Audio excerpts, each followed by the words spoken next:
Hi folks, today I'm out here with my M25 Savage. It is a bull-barreled 223, and today I'm going to shoot some Monarch full metal jacket steel cased ammo through it.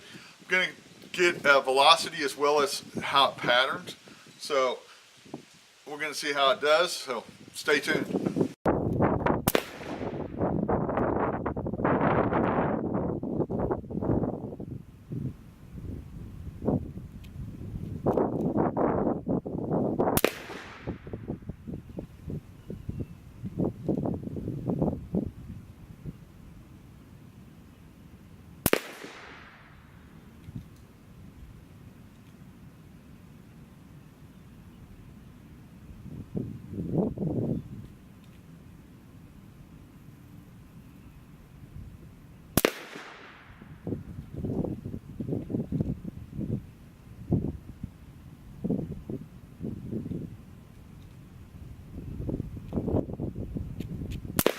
Okay, well that group is a little bit smaller than a tennis ball. That one shot fairly well.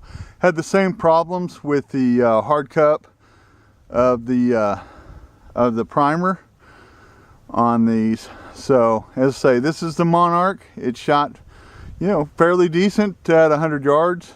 I would definitely use it as a target, shooting steel targets or whatever at 100 yards. It looks good. So thanks for watching. Please have a wonderful day and please subscribe.